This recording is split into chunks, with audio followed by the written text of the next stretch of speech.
आप देख रहे हैं न्यूज 24। आपके साथ मैं हूं मानक गुप्ता। आप जानते ही हैं लॉकडाउन 2 की घोषणा हो चुकी है। पहले 21 दिन का लॉकडाउन, अब 3 तारीख तक, 3 मई तक लॉकडाउन को बढ़ा दिया गया है। फिलहाल कोई राहत नहीं है। ऐसे में घर में जो लोग बैठे हैं, जाहिर है उनके अंदर थोड़ी बहुत निराशा, मायूसी, कुंठा, फ्रस्ट्रेशन ये भी आ रही होगी। और प्रधानमंत्री ने आज राष्ट्र के नाम अपने संदेश में जो कुछ अहम वचन मांगे हैं आम जनता से, वो क्या कहते हैं, इन सब के बारे में बातचीत करने के लिए मेरे साथ स्वामी रामदेव अब लाइव जुड़ गए। स्वामी जी, सबसे पहले तो उन लोगों के लिए कहिए जो देश में लॉकडाउन में है, घर में बैठे थे, उम्मीद लगाए बैठे थे थोड़ी राहत मिलेगी। यहां तो 3 मई तक अब घर में बैठना पड़ेगा, उनके लिए कुछ कहिए स्वामी जी पहले तो। देखिए मानक भाई, ये जो सारे मानक बनाए गए हैं कि देश को अलग अलग जोन्स में बांट करके कि जहाँ एक भी कोरोना से संक्रमित रोगी नहीं है, जहाँ नियंत्रण में है, जहाँ एकदम हॉटस्पॉट घोषित कर दिए गए हैं, उसके अकॉर्डिंग ये व्यवस्था रखी गई है कि 20 तारीख के बाद उनको ढील दी जाएगी जहाँ पर कोरोना से किसी भी प्रकार का संक्रमण नहीं है, कम्युनिटी स्प्रेड नहीं है, तो वहाँ पर तो लोगों को ज़रूर राहत मिलेगी। मेरी खुद भी पीएमओ में भी बात वही है कई बार, और अमित शाह जी से भी बात हुई है, अपने राज्य के मुख्यमंत्री जी से भी। और जहाँ कोई भी संक्रमित नहीं है तो वहाँ उस पूरे डिस्ट्रिक्ट को, तहसील को, उस इलाके को सील करके वहाँ पर कुछ एक्टिविटीज़ को सावधानीपूर्वक, जैसे मोदी साहब ने भी कहा, चालू किया जाना चाहिए। वह देश की प्रगति के लिए भी ज़रूरी है। और जहाँ कोई संक्रमित नहीं हो, लोगों को आखिर क्यों रखा जाए, लेकिन जहाँ संक्रमित हैं ये उन लोगों की ज़िंदगी की सुरक्षा के लिए ज़रूरी है। और घर में रह कर के लोग उभे नहीं। मैं भी तो पूरे 1 महीने से लोगों को योग सिखा रहा हूँ, अपना सारा कार्य भी देख रहा हूँ। एक तरफ स्वास्थ्य का काम, दूसरी तरफ देश को समृद्धि देने का काम, योग के साथ उद्योग का, कर्मयोग का काम। मैंने करीब 500 से 1000 लोगों के साथ में फ़ोन के ऊपर कॉन्फ्रेंसिंग कॉल के जरिए बात की है। सारे कामों को देखता हूँ तो 18 घंटे पूरा मस्त रहता हूँ। तो लोग थोड़ा अपनी लाइफस्टाइल को बेहतर बनाएं। सुबह उठ करके गर्म पानी में आंवला एलोवेरा जूस पिया करें, गिलोय का काढ़ा पिएं, अपने घर में गिलोय, तुलसी, काली मिर्च, हल्दी, अदरक का काढ़ा बना करके पिए, जैसे मोदी साहब ने कहा, अपनी इम्यूनिटी बढ़ाने के लिए। फिर रोज़ कम से कम 5 प्राणायाम करें, भस्त्रिका, कपालभाति, अनुलोम विलोम, भ्रामरी, उद्गीत, जो प्राणायाम मैंने कई बार देश को बताया। डीप ब्रीथिंग करना है, बिल्कुल सिंपल टेक्निक्स है। कपालभाति करना है, अनुलोम विलोम करना है, भ्रामरी करना है, ओम। ये 5 ब्रीदिंग एक्सरसाइज तो सभी कर सकते हैं। 5 मिनट सूर्य नमस्कार कर सकते हैं, 5-10 आसन कर सकते हैं। तो अपना सोने का, जागने का वक्त, कुछ लोग कहते हैं अभी ना तो स्कूल का में जाना, ना कॉलेज में, ना फैक्ट्री में, ना ऑफिस में, अभी आराम से उठेंगे। तो कुछ लोग उठने ही शुरू कर दिए 9-10 बजे। गलत बात है। जल्दी सोइए, जल्दी उठिए, समय से खाइए, कम खाइए, हल्का खाइए, हेल्दी खाइए। तो अपनी दिनचर्या को हम यदि हेल्दी बनाएंगे तो अपनी इम्यूनिटी बढ़ा पाएंगे और हम कोरोना की जंग लड़ पाएंगे। अभी तक तो इसकी कोई दवाई तो है नहीं, सब सिम्टोमेटिक ट्रीटमेंट है, जो प्रोटोकॉल भी दिया जा रहा है संक्रमित लोगों को भी। तो आपकी बॉडी को लड़ना पड़ेगा कोरोना से, आपकी इम्यूनिटी को लड़ना पड़ेगा। तो उसको बढ़ाने के लिए एक हेल्दी लाइफस्टाइल को अडॉप्ट करना पड़ेगा। और उसके लिए प्रतिदिन योग करें, खुश रहें, और खाने पीने से लेकर के पूरा अपना लाइफ मैनेजमेंट ठीक करें मानिक जी।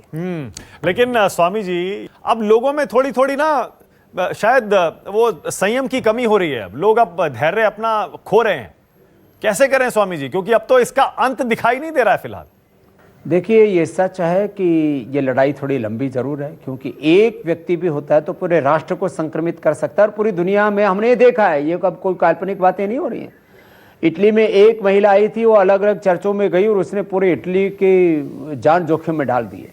आज अमेरिका में 5 लाख से ज़्यादा लोग संक्रमित हो चुके हैं, 25,000 के करीब लोगों की मौत हो चुकी है। और यदि ये मंजर इसी तरह से चलता रहा तो 1 लाख से ज़्यादा लोगों की, और हो सकता है, जैसे संभावना व्यक्त की जा रही थी पहले भी, कि वह 1 से 2 लाख लोगों तक की मौत हो सकती है। तो क्या इस तरह अपने हिंदुस्तान को हम तबाह होता हुआ देखना चाहते हैं? नहीं। इसलिए ये कोई मोदी जी ने लॉकडाउन नहीं किया हुआ है, ये तो कोरोना का संक्रमण, उससे बचने का इसके अलावा कोई इलाज नहीं है। उसके संक्रमण की चेन को तोड़ने के लिए ये मोदी जी लॉकडाउन किए हुए, इसलिए इसमें किसी को फ्रस्ट्रेशन की ज़रूरत नहीं है। आखिर ज़िंदगी है हमारे हाथ में तो हम जिंदगी में बाकी सब काम धाम भी कर लेंगे, घूम फिर लेंगे, सब कुछ कर लेंगे। तो थोड़ा घर में ठहरना भी सीखें, आत्मसंयम भी सीखें, और उसके लिए हम आपकी सहायता करने के लिए यहाँ पर बैठे हुए कि आइए हमारे साथ में योग सीखिए। हाँ, और स्वामी जी, प्रधानमंत्री ने 7 वचन मांगे हैं, 7 वचन हिंदुस्तानियों से। आप जरा उसके बारे में बताएंगे तो लोगों को और अच्छा लगेगा। हालांकि प्रधानमंत्री की बात लोग मानते हैं, लेकिन स्वामी जी कहेंगे तो उनको और आसानी से और बेहतर समझ में आएगा। देखिए, सबसे पहली बात तो कहा कि बड़े बुजुर्गों की सेहत का ख्याल रखें। तो जिनको हार्ट की प्रॉब्लम है उनको घर में अर्जुन की छाल की चाय हो सके तो बना करके पिले, दालचीनी डाल करके, थोड़ी अदरक हल्दी डाल करके, तो उससे उनका हार्ट का प्रॉब्लम अच्छा होगा। उनको भी बोलिए कि थोड़ा सा मोटिवेट कीजिए कि वो भी अनुलोम विलोम करें, भ्रामरी करें, उद्गीत करें। जिनको ब्लड प्रेशर है उनको बोलिए कि लौकी का जूस पिए, थोड़ा मुक्तावटी ले लें तो उनका ब्लड प्रेशर ठीक रहेगा। जिनको क्रोनिक डायबिटीज़ है उनको मधुनाशिनी, खीरा करेला, टमाटर का जूस, कपालभाति के साथ साथ जो मैं कहता हूँ कि मंडूकासन, शशकासन, उत्तान पादासन और पवन मुक्तासन, जो बिल्कुल सरल प्रैक्टिसेस हैं। तो क्रोनिक डायबिटीज़ वालों को, जिनको अर्थराइटिस से हल्दी मेथी सोठ, उनको खाने के लिए बोले, थोड़ा प्राणायाम करवाइए। तो अपने बड़े बुजुर्गों की सेहत का ख्याल रखें, उनके ऊपर ज़्यादा ध्यान दें, उनकी सेवा करें, उनके साथ बैठ करके उनके दिल को हल्का करें। दूसरी बात जो बहुत महत्वपूर्ण है कि किसी को नौकरी से ना निकाले। संकट के वक्त में लोगों का साथ नहीं छोड़ना चाहिए। पतंजलि ने, रुचि सोया ने, आज हमारे साथ में करीब 2 लाख लोग काम कर रहे हैं। हमने किसी को नौकरी से नहीं निकाला। तो ऐसे संकट के समय लोगों का साथ देना चाहिए, अपनी इम्यूनिटी को बढ़ाना चाहिए, जितना हो सके गरीब लोगों की मदद करनी चाहिए। तो सरकार ने जो साफ सफाई के बारे में बात कही है, आरोग्य सलाह माने, फिर आरोग्य सेतु ऐप जो है उसको डाउनलोड करें। हाँ, तमाम तरह की बातें कही है उन्होंने, इन 7 वचन जो मांगे हैं उसमें। हाँ, तो वो उसके पीछे कारण ये है कि इस जंग को लड़ने के लिए सब लोगों को एक साथ आना पड़ेगा। ये कोई लड़ाई अकेले मोदी जी की नहीं है, खाली कोई सरकारों की नहीं है।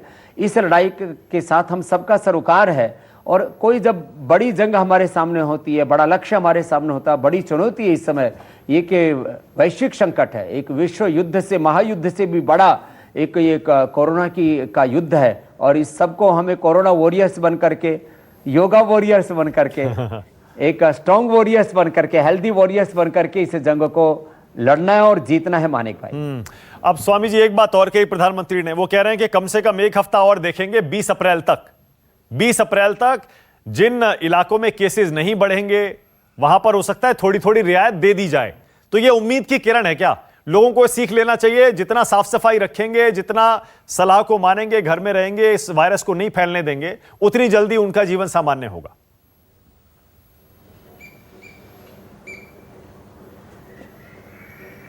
हाँ, मैं इसमें पूरी तरह से आश्वस्त हूँ कि जहाँ एक भी कोरोना का केस नहीं है वहाँ सरकार गतिविधियों को चालू करेगी, लेकिन सावधानी के साथ उन इलाकों को सील करके, जिससे कि किसी भी प्रकार का संक्रमण वहाँ पर पाँव ना पसार पाए। तो निश्चित रूप से जहाँ कोई भी संक्रमित नहीं है, ऐसे बहुत से जिले हैं, करीब 200 से ज़्यादा जिले हैं ऐसे, उन जिलों के अंदर सब प्रकार का काम काज चले। जो है देश की जो गति है, प्रगति है, उसकी भी रफ्तार आगे बढ़े, तो वहाँ पर ज़रूर ऐसा अवसर मिलेगा। तो सब लोग अपने अपने इलाकों को जितना सेफ रखेंगे उतना ही हम इससे मुक्त हो पाएंगे। और जहाँ संक्रमित लोग हैं वहाँ तो मेरे भाई अभी ये लड़ाई 2-3 महीने तक भी खींच सकती है। इसलिए अपने आप को मजबूत बनाना पड़ेगा, और जहाँ कोई संक्रमित नहीं है वहाँ संक्रमण को रोकना पड़ेगा। सबको जिम्मेदारी लेनी पड़ेगी कि मेरी जिम्मेदारी है कि मैं अपने गांव को, अपने मोहल्ले को, अपने तहसील को, अपने ज़िले को संक्रमित नहीं होने दूंगा। इस तरह से लोग काम करेंगे तो निश्चित रूप से करीब आधे भारत की ज़िंदगी आने वाले करीब 1 महीने में पटरी पर आ सकती है, और आने वाले 7 दिनों में करीब 25% इंडिया जो है वापस पटरी पर आ सकता है। इस तरह की संभावनाएं पूरी है मानिक भाई। ठीक है, लेकिन आपको भी पता है स्वामी जी, और आपने खुद भी कह दिया, आशंका यह है कि ये लड़ाई लंबी है, 2-3 महीने, कई महीने चल सकती है। तो लोगों के मन को शांति कैसे मिलेगी, कुछ बताइए स्वामी जी। ध्यान कैसे लगाएं, कुछ 2-4 ट्रिक बताइए जिससे अपने मन को शांति दे सकें, ध्यान लगाएं, कैसे करें?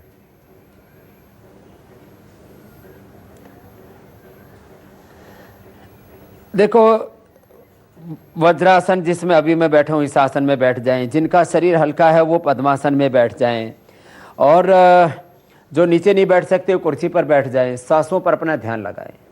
जो श्वासों पर अपना ध्यान लगाते हैं, लंबे सांस ही लेते हैं, लंबे श्वास लेने मात्र से हमें आरोग्य मिलता है। और श्वासों के साथ ओम भूर्भुवस्वः तत्सवितुर्वरेण्यं भर्गो देवस्य धीमहि धियो यो न प्रचोदयात्।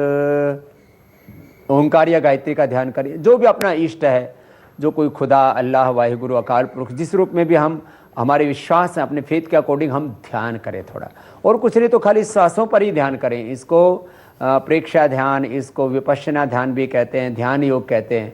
अपने एक एक चक्र पर मूलाधार से लेकर के स्वादिष्ठान रीढ़ की हड्डी के मूल में बाईं और रीढ़ा दाईं और पिंगला बीच में सुषुम्ना है, तो मूलाधार चक्र में ध्यान करें, जहाँ से शक्ति का केंद्र है। उसके ऊपर स्वादिष्ठान नाभि के पीछे मणि पर दोनों स्तनों के मध्य हृदय चक्र, यहाँ ये विशुद्धि चक्र, फिर दोनों भ्रूमों के मध्य आज्या, यहाँ गुरु, यहाँ सहस्रार चक्र है। तो अपने चक्रों में ध्यान करके अपने भीतर की पावर को बढ़ाएं। करोड़ों कोरोनाओं से भी ज़्यादा ताकत एक इंसान में, बशर्ते हम अपनी शक्ति को जाने जगह ही उपयोग में लाएं। तो ऐसे ध्यान करके चक्रों में ध्यान करें, ऐसे प्राणायाम करें। कपालभाति और अनुलोम विलोम प्राणायाम तो ऐसे हैं